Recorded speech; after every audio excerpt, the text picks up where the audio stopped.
I mentioned the real estate market, and you'll probably be met with talk of doom and gloom. We're being told that the market has crashed and there is worse to come.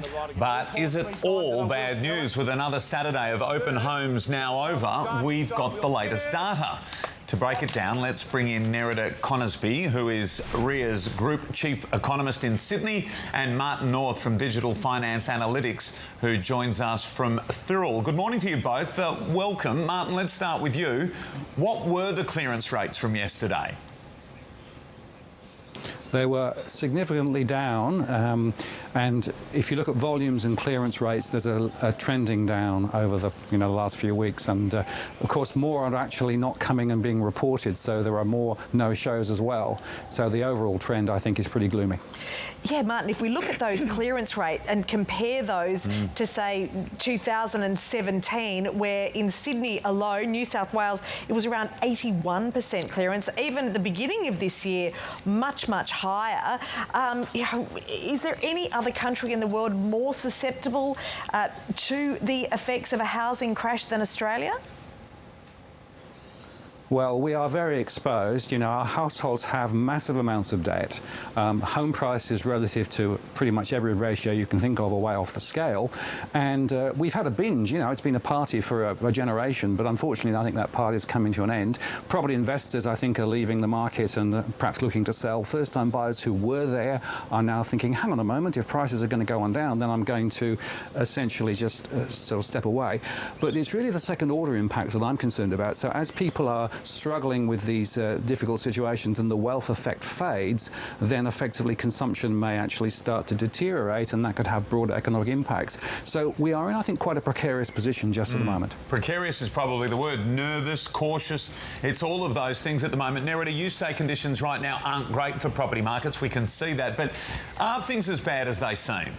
Look, they're not. I mean, it does depend where you are. If you have a look at something like clearance rates, they do look quite negative, but you do need to remember that only less than a quarter of properties actually sell at auction. So, across Australia, we do see most properties selling through private sale. And then you also have to look at what's happening in Sydney compared to somewhere like Hobart. So, Hobart is still seeing double-digit growth, even though buyers in Hobart are under the same poor lending conditions that everyone else in Australia is under. So, there is a high degree of variability wherever we're looking in Australia at the moment. OK, but it is softer than it has been in most markets, Nerida. When do you feel that the property market will bounce back, or do you think it will bounce back to those levels which a lot of people felt was completely unsustainable? Yeah, look, I think it was unsustainable. I mean, if you have a look at some suburbs in Sydney, prices doubled within a 3-year time period. So, that level of growth is clearly unsustainable. At this stage, there's no big bounce back expected. If you have a look next year, we do have the completion of the Royal Commission. We don't exactly know what the outcome of that will be.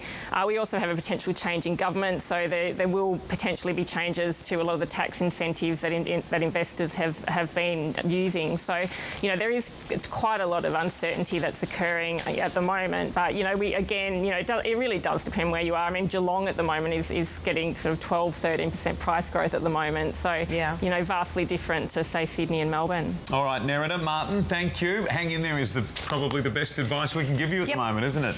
Appreciate your time this morning.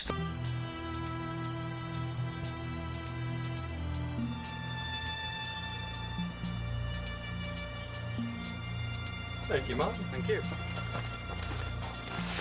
Thanks. 2 questions each. They wanted me to go all the way up to Sydney, and I said, you can come to me. No way, you say send Jason down. I offered them my Skype connection, but they said they weren't interested in it.